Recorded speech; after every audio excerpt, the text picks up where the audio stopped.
வணக்கம். 4ஆம் வகுப்பு தமிழ் முதல் பருவம் அலகு 3 பார்க்கலாம் வாங்க. யார் தலைவர்? ஒரு பெரிய காட்டில் தலைவரான புலி வராரு. அவர் எப்படி எல்லா விலங்குகள்கிட்டையும் அன்பா மாறுறாரு அப்படின்றத பார்க்கலாம் வாங்க. அது ஒரு காடு. அதன் தலைவர் புலி. எல்லோரையும் அது பயமுறுத்தியே அதிகாரம் செய்து வந்தது. இப்போது காட்டுக்கு அதுதான் தலைவர். அதனால் எல்லாரையும் பயமுறுத்திக்கிட்டே இருக்கும் அந்த புலி. காட்டில் யாருக்கும் நிம்மதியில்லை. எல்லாரும் மகிழ்ச்சியாக வாழ என்ன செய்யலாம் அப்படின்னு முயல் யோசித்து படுத்திருக்கு. எல்லாரும் நிம்மதியாக இருக்கணும், என்ன பண்ணலாம் அப்படின்னு யோசிக்குது. காட்டின் தலைவர் நான். என்னை கண்டால் பயமாக இல்லையா? அந்த வழியாக புலி வராரு. புலி தலைவராச்சா, அது வேற எல்லாரையும் பயமுறுத்தும். அதனால் நான் வரேன், ஆனால் உனக்கு பயமே இல்லாமல் படுத்தே இருக்கியா நீ அப்படின்னு சொல்லி புலி கத்துது. நான் எதற்கு பயப்பட வேண்டும்? தலைவர் என்றால் எங்களை காப்பவர் தானே. அப்போ முயல் சொல்லுது, நான் எதுக்காக பயப்படணும்? தலைவர்னா யாரு? எல்லாரையும் காப்பாற்றணும், அதுதானே அப்படின்னு சொல்லி முயல் சொல்லுது. அதனால் என்ன அப்படின்னு சொல்லி புலி வேகமாக கேட்குது. நீங்கள் பயமுறுத்துகிறீர்கள். உன்னை கண்டு எல்லாரும் பயப்படுகிறார்கள். உங்களை பார்த்து எல்லாருக்கும் பயமாக இருக்குது. நீங்கள் பயமுறுத்திக்கிட்டே இருக்கீங்க அப்படின்னு சொல்லி முயல் சொல்லுது. தலைவர் என்றால் அப்படித்தானே இருக்க வேண்டும். புலி சொல்லுதாம்மா, தலைவர் எல்லாருமே பயமுறுத்துவாங்க தான் அப்படின்னு சொல்லி புலி சொல்லுது. தலைவர் என்றால் மரியாதையும் அன்பும் தான் வர வேண்டும். உங்களை வெறுக்கிறார்கள். வேறு தலைவரை தேர்ந்தெடுக்கவும் முடிவெடுத்துள்ளார்கள். தலைவர்னா எப்படி இருக்கணும்? பயமுறுத்தலாம் கூடாது. தலைவர் அன்பாக இருக்கணும், மரியாதையாக நடந்துக்கணும். அப்போ தான் எல்லா விலங்குகளுக்கும் பிடிக்கும். இப்போ காட்டில் எல்லா விலங்குகளும் கூடி வேறு தலைவர் தேர்ந்தெடுக்க பிளான் பண்ணியிருக்காங்க அப்படின்னு சொல்லி முயல் புலிகிட்ட சொல்லுது. ஓ அப்படியா, என்னை எல்லாரும் தலைவராக ஏற்றுக்கொள்ள நான் என்ன செய்ய வேண்டும்? அப்போ காட்டில் வேறு தலைவர் தேர்ந்தெடுக்க போகிறீங்களா? சரி, நான் நல்ல தலைவனாக மாறணுன்னா நான் என்ன பண்ணணும் அப்படின்னு சொல்லி புலி கேட்குது.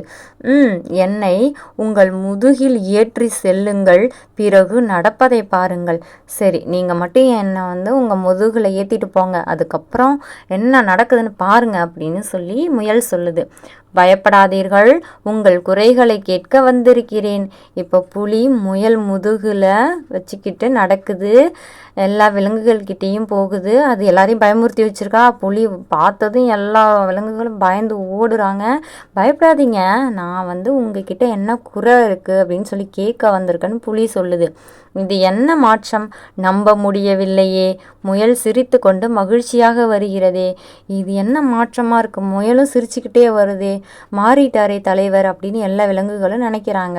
நம்புங்கள், தலைவர் நம் மீது அன்போடு இருக்கிறார். உண்மைதானா? இதைத்தான் எதிர்பார்த்தோம். இப்போ முயல் சொல்லுது, நம்ம மேலே எல்லார் மேலேயும் புலி அன்பாக இருக்குது. நம்ம தலைவர் நம்ம மேலே எல்லார் மேலேயுமே அன்பாக நடந்துக்கிறாரு அப்படின்னு சொல்லி முயல் சொல்லுது. ஆமாம், உண்மைதான், இதுதான் நம்மளாம் எதிர்பார்த்தோன்னு எல்லா விலங்குகளும் பேசிக்கிறாங்க சந்தோஷமாக. இந்த காடே மகிழ்ச்சியாக இருக்கிறது, அதற்கு காரணம் நீதான். இப்போ புலி முயல்கிட்ட இப்போ பார்த்தா காடே எல்லாருமே சந்தோஷமாக இருக்குது, இதுக்கு காரணமே நீதான் அப்படின்னு சொல்லி புலி முயல்கிட்ட சொல்லுது. நீங்களும் தான் காரணம். எங்கள் உணர்வுகளை புரிந்து கொண்டீர்கள். ஆமாம், நான் மட்டும் காரணம் இல்லை, நீங்களும் தான் காரணம். நான் சொன்னதை நீங்கள் புரிஞ்சுக்கிட்டீங்க, என்னுடைய உணர்வுகளுக்கு மதிப்பளிச்சிங்க, எங்களை நீங்கள் புரிஞ்சுக்கிறீங்கன்னு சொல்லி முயலும் சொல்லுது. இப்போதெல்லாம் வயிறு நிரம்ப சாப்பிட்டு நிம்மதியாக குட்டி தூக்கமும் போடுகிறது முயல். இப்போல்லாம் எப்படி இருக்க சிந்திக்கணும், எப்படி நிம்மதியாக இருக்கணும் அப்படிலாம் யோசிச்சுட்டு இருக்க முயல் இப்போ என்ன பண்ணுது? நல்லா சாப்பிட்டுட்டு நல்லா ரெஸ்ட் எடுத்து தூங்குது. ஓகேவா?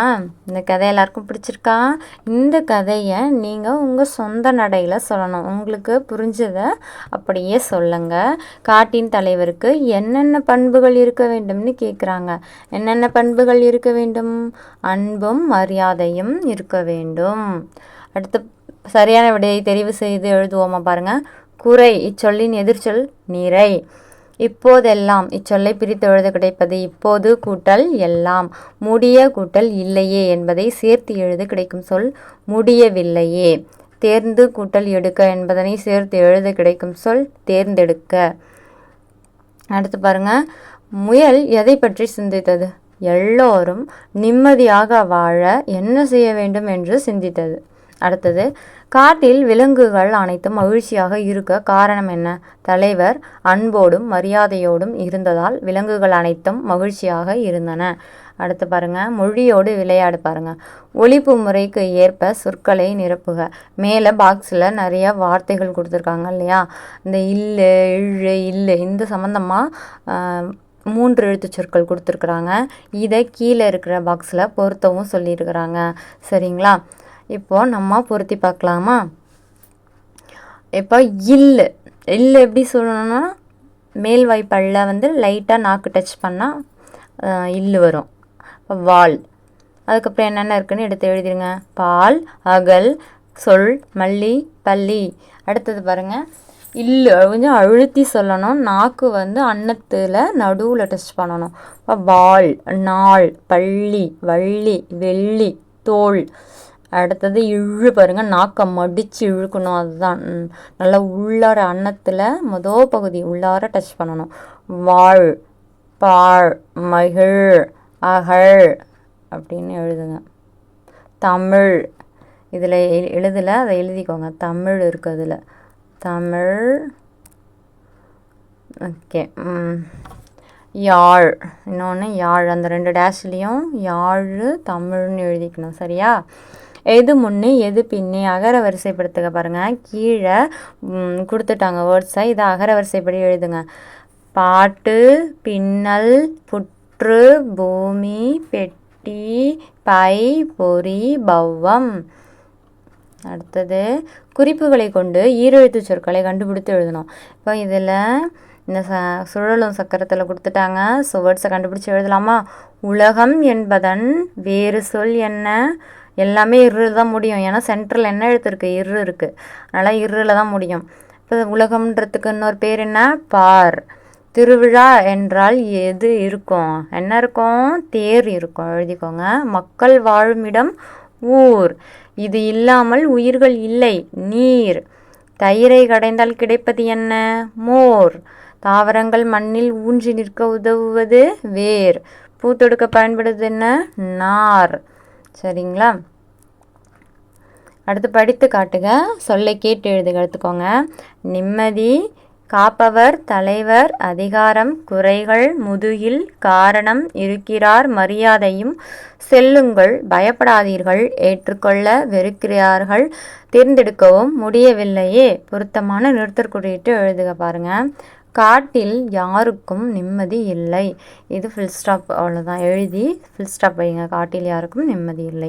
அடுத்து, நான் எதற்கு பயப்பட வேண்டும்? இப்போ கொஸ்டினாக கேட்குறாங்க. இப்போ நான் எதற்கு பயப்பட வேண்டும்? கொஸ்டின் மார்க் போட்டுக்கோங்க. தலைவர் என்றால் அப்படித்தானே இருக்க வேண்டும் அப்படின்னு ஒரு வியப்பாக சொல்கிறது. தலைவர்னால் அப்படி தான் இருப்பாங்க அப்படின்னு சொல்லிட்டு வியந்து சொல்கிறது. ஸோ ஆச்சரிய குறி போட்டுக்கோங்க. இது என்ன மாற்றம்?